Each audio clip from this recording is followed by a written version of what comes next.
స్పెసిఫిక్గా అందులో ఏమున్నాయి, సెంట్రల్ పార్ట్ ఒకటి చేయాలి.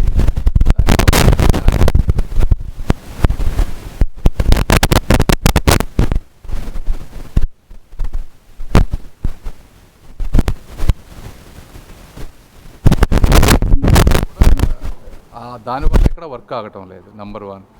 నెంబర్ 2, వర్క్ ఇప్పుడున్న వర్క్ కూడా ఎక్కడ ఆగటం లేదు. ఎందుకంటే ఒక సైడ్ కంప్లీట్ చేసేసి నెక్స్ట్ ఇటు సైడ్ వద్దాం అనేది, అది డిలే లేదు.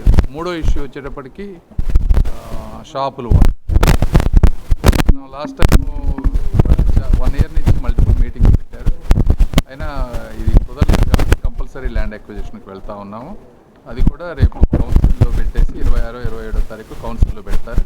పెట్టిన తర్వాత అమౌంట్ ఎస్టిమేట్ చేసి ఎట్లా చేయాలో అది చేస్తాం. ఇంతకు తప్పించి ఏమి లేదు. ఇంకా 2 వాళ్ళు జనరల్గా ఎప్పుడు చెప్పేయండి, ఒకటి లాంగ్ ఫ్లైఓవర్ కావాలంటారు. లాంగ్ ఫ్లైఓవర్ కుదరదు. అప్పుడేదో 160 కోట్లు అన్నారు, 160 కోట్లు అన్నారు. 100 కోట్లు ఇది మనకు ఖర్చు అవుతుంది. ల్యాండ్ ఎక్విజిషన్ కాస్టు ఇప్పుడు ఎక్వైర్ చేసి ఇంకో 30 కోట్లు అవుతుంది. 30 కోట్లు municipal corporation, local state government నుంచి పెడతాం. అంటే ఎంత 130. ఇవి కాకుండా ఆల్రెడీ మనం కొంత డబ్బులు ఖర్చు ఇచ్చున్నాం. TDR బాండ్స్ అవి అప్రాక్సిమేట్ నాకు కరెక్ట్ దగ్గర ఇంకో 10-20 కోట్లు ఉంటుంది. అంటే టోటల్గా వచ్చేటప్పటికి 150 కోట్లు అవుతుంది. ఇది కూడా మీకు కాస్ట్.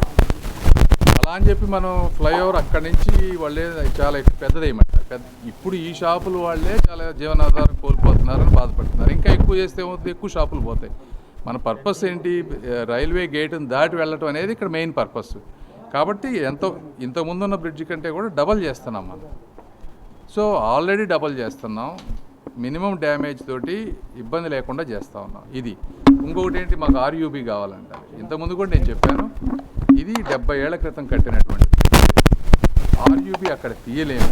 తీస్తే ఇది కనుక పడితే చాలా ప్రాబ్లం అవుతుంది. ఎందుకంటే ట్రైను ఇప్పుడు ఆ సెంటర్లో బ్రిడ్జిని తీయటానికే 3 క్రేన్లు వాడుతున్నాం. 500 టన్స్ పెట్టేది ఒకటేమో 300 టన్స్, ఒక బ్యాకప్ క్రేన్. ఎందుకంటే ఆ బ్రిడ్జ్ కింద అంతా ఎలక్ట్రిక్ వైర్స్ ఉన్నాయి.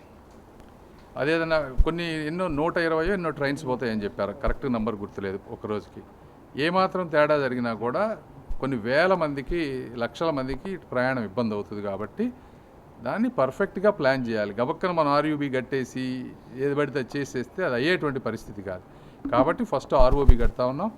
వాళ్ళు అడిగిన RUBకి ఒరిజినల్గా ప్లాన్లో సింగిల్ పిల్లర్ తోటి మేము వెళ్ళేవాళ్ళం. సింగిల్ పిల్లర్తో వెళ్తే నాకు ఇంకా 6 నెలల ముందు అయిపోయేది. వాళ్ళు అడిగారని చెప్పి 4-5 సార్లు మాట్లాడి RUB ప్రొవిజన్ ఉండే విధంగా షేప్ తీసుకున్నాం మనం. పిల్లర్స్ వాళ్ళు చెప్పిందే, షాపులు వాళ్ళు చెప్పిందే పాటించి వాళ్ళకి కావాల్సిన విధంగా RUB ప్రొవిజన్ ఇచ్చి మరి ఈ రీడిజైన్ చేసాం. చేసేటప్పటికి షేప్ పిల్లర్స్ తోటి 2 సైడ్లు ఈ గుంతలు తీయటం, ఫౌండేషన్ వేయటం వర్క్ ఇంకా కొంచెం, లేకపోతే ఇంకా 1-1.5 ఇయర్లోనే మేము కంప్లీట్ చేయగలిగాం. సో ఇవి వాస్తవాలు. ఇందులో వేరేది ఏమీ లేదు, దాపరికం ఏమీ లేదు. అలానే నేను పర్సనల్గా వ్యక్తుల మీద వెళ్ళాను.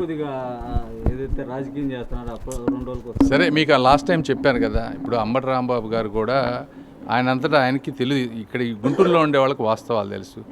నేను ఆ రోజు అమరావతి మీద జగన్మోహన్ రెడ్డి గారు ఇట్లా కంటిన్యూస్గా విషయం కక్కుతున్నారు అనేటప్పటికీ నేను అనుకోవటం ఏంటంటే, ఆయన్ని మీరేం మాట్లాడలేదు అనేటప్పటికీ ఆయన వచ్చి మాట్లాడారు. కానీ పెద్ద వాటి గురించి మనం పట్టించుకోవాల్సిన అవసరం లేదు. Thank you.